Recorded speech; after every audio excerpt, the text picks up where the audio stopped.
शहर की चकाचौंध से दूर रेलवे स्टेशन के बाहर बने फुटपाथ पर 8 साल का छोटू बैठा था। उसके सामने लोगों की भीड़ गुजर रही थी।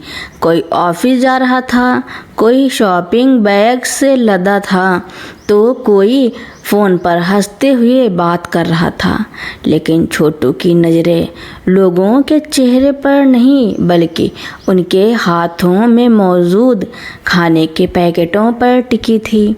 उसके पेट के अंदर जैसे कोई युद्ध चल रहा था। कल दोपहर के बाद से उसने अन्न का एक दाना भी नहीं चखा था। छोटू ने हिम्मत जुटाकर पास की एक बड़ी चाट की दुकान के सामने खड़े एक साहब से कहा, बाबूजी, बहुत भूख लगी है, कुछ दिला दो। साहब ने उसे झिड़कते हुए कहा, हटो यहाँ से, सुबह सुबह मूड खराब करने आ जाते हैं। हाथ पैर सलामत हैं, काम क्यों नहीं करते? छोटू चुपचाप पीछे हट गया। उसे गुस्सा नहीं आया, क्योंकि भूख ने उसके स्वाभिमान को थोड़ा कमज़ोर कर दिया था। वह पास के कूड़ेदान के पास गया। शायद किसी ने आधा बर्गर या सूखी रोटी फेंक दी हो, पर वहाँ भी उसे सिर्फ खाली पॉलीथीन मिली। तभी उसने देखा कि पास के मंदिर के बाहर एक बूढ़ी दादी बैठी थी। उसने सामने एक पोटली खुली थी, जिसमें 2 सूखी रोटियां और थोड़ा सा गुड़ था। दादी की आंखों में मोतियाबिंद था। वह शायद देख नहीं सकती थी। छोटू दबे पांव वहां पहुंचा। उसके मन में आया कि रोटी उठाकर भाग जाए। पेट की आग ने उसे चोर बनने पर मजबूर कर दिया था। जैसे ही उसने हाथ बढ़ाया, दादी ने धीरे से कहा, कौन है बेटा? बड़ी तेज महक आ रही है। तेरी भूख की, बैठ जा। छोटू ठिठक गया। दादी, आपको कैसे पता चला? दादी मुस्कुराई।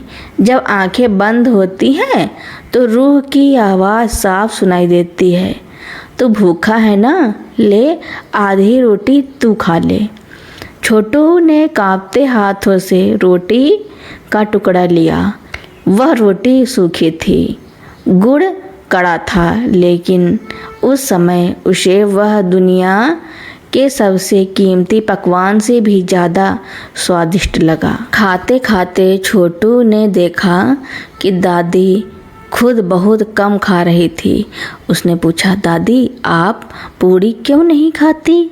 दादी ने सिर पर हाथ फेरते हुए कहा, बेटा, पेट की भूख तो 2 रोटी से शांत हो जाती है, पर इंसानियत की भूख कभी ख़त्म नहीं होनी चाहिए।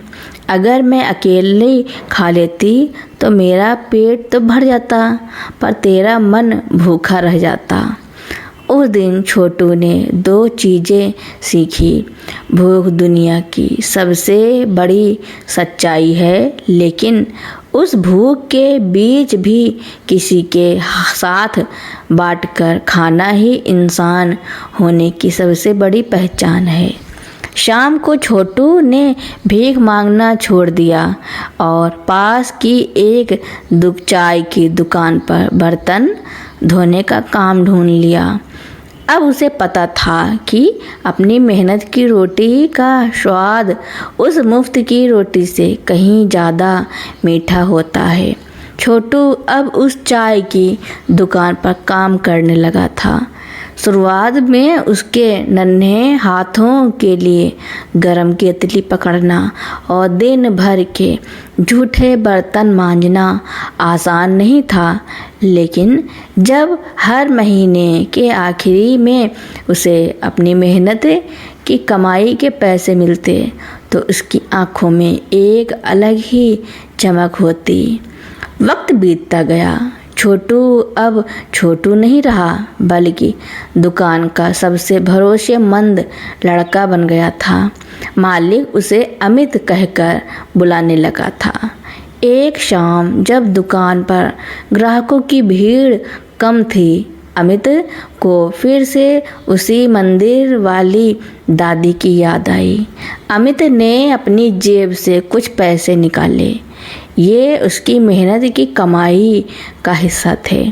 उसने दुकान से 2 ताज़ी कचौड़ियाँ और 1 डिब्बा मिठाई पैक करवाई और उसी पुराने मंदिर की सीढ़ियों की ओर चल पड़ा। वहाँ पहुंचकर उसने देखा कि वही जगह खाली थी।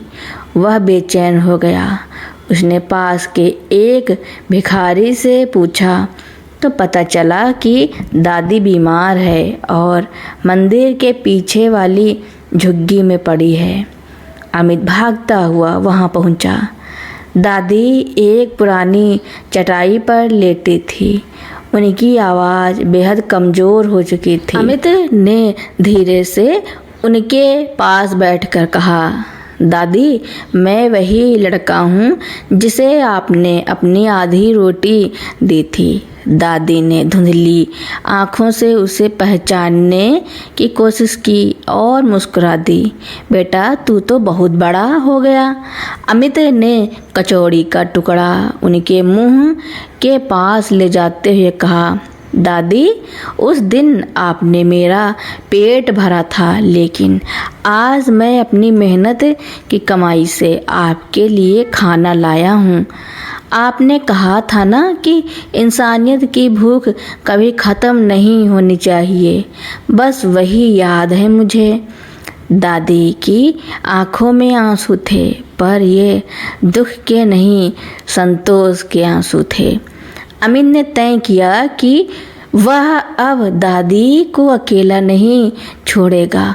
उसने अपने मालिक से बात करके दादी के रहने का इंतजाम दुकान के पीछे वाले छोटे से कमरे में करवा दिया। अमित अब सिर्फ अपने लिए नहीं कमाता था। उसने दुकान के बाहर एक छोटा सा बोर्ड लगवा दिया, किसी भी भूखे के लिए 1 वक्त का खाना मुफ्त।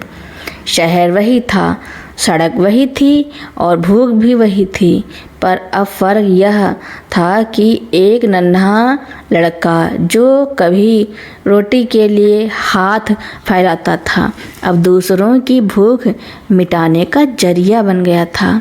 पेट की भूख ने उसे गिराया था, लेकिन इंसानियत की तड़प ने उसे समाज में एक नया मुकाम दिला दिया। उसने साबित कर दिया कि हालात आपको मजबूर कर सकते हैं, पर आपकी नीयत ही आपका भविष्य तय करती हैं। वर्षों बीत गए। वह छोटी सी चाय की दुकान अब एक छोटे से भोजनालय में बदल चुकी थी, जिसका नाम अमित ने रखा था, दादी की रसोई। अमित अब जवान हो चुका था और शहर के लोग उसे उसकी ईमानदारी और परोपकार के लिए जानते थे। लेकिन कहानी में एक नया मोड़ तब आया जब एक दोपहर एक आलीशान गाड़ी भोजनालय के सामने रुकी। गाड़ी से एक अधेड़ उम्र के व्यक्ति उतरे।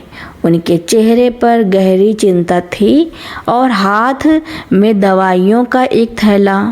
उन्होंने काउंटर पर बैठे अमित से कहा, बेटा, क्या मुझे सादा भोजन मिल सकता है? मेरी माँ अस्पताल में भर्ती है और उन्हें घर जैसा सादा खाना चाहिए। यहाँ के होटलों का खाना बहुत मसालेदार है। अमित ने तुरंत रसोई में जाकर खुद अपने हाथों से सादी दाल, लौकी की सब्जी और नरम रोटियां तैयार की। जब वह व्यक्ति पैसे देने लगा तो अमित ने मना कर दिया और कहा, अस्पताल में बीमार के लिए खाना हमारी तरफ से है। वह व्यक्ति अमित की सादगी से प्रभावित हुआ। उसने गौर से अमित को देखा और अचानक ठिठक गया। बेटा, क्या तुम मुझे पहचानते हो? अमित ने गौर किया। ये वही साहब थे जिन्होंने सालों पहले रेलवे स्टेशन के बाहर छोटू को झिड़कते हुए कहा था, हाथ पैर सलामत हैं, काम क्यों नहीं करते? साहब की आंखों में शर्मिंदगी थी। उन्होंने कहा, सालों पहले मैंने एक भूखे बच्चे का अपमान किया था। आज मेरी माँ उसी भूख और बीमारी से लड़ रही है। क्या तुम जैसे नेक इंसान ने उनकी मदद की? उस दिन मैंने तुम्हें झिड़का था, पर आज शायद उसी बात ने तुम्हें खुद के पैरों पर खड़ा होने की प्रेरणा दी। अमित ने मुस्कुराकर बड़ी विनम्रता से कहा, बाबूजी, उस दिन आपकी कड़वाहट ने मुझे काम करना सिखाया और दादी की ममता ने मुझे इंसानियत सिखाई। अगर उस दिन मुझे आसानी से भीख मिल जाती तो शायद आज मैं भी इसी फुटपाथ पर बैठा होता। दादी अब इस दुनिया में नहीं थी, लेकिन उनकी सीख अमित के काम में जीवित थी। अमित ने अब शहर के बड़े अस्पतालों के बाहर चलती फिरती रसोई शुरू कर दी थी, जहां उन लोगों को मुफ्त भोजन मिलता था जो अपनों के इलाज के लिए दूर दराज के गांवों से आते थे और जिनके पास खाने तक के पैसे नहीं बचते थे। अमित ने समझ लिया था कि पेट की भूख मिटाना पुण्य है, मन की भूख यानी अहंकार को मिटाना संस्कार है और सम्मान की भूख मिटाना ही असली सफलता है।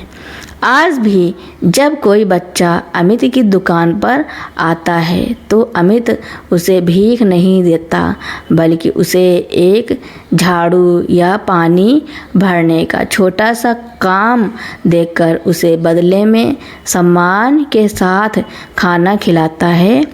वह नहीं चाहता था कि कोई और बच्चा अपनी भूख के लिए अपना स्वाभिमान बेचे, क्योंकि भूख सिर्फ रोटी से नहीं, सम्मान से भी मिटती है। तो दोस्तों, मेरी कहानी सुनने के लिए आपका बहुत बहुत धन्यवाद। ऐसी ही कहानियाँ सुनने के लिए मेरे चैनल को लाइक, कमेंट, शेयर, सब्सक्राइब एवं बेल आइकन का बटन दबाना ना भूलना, ताकि मेरी नई नई कहानियाँ आप तक पहले ही पहुँचती रहें।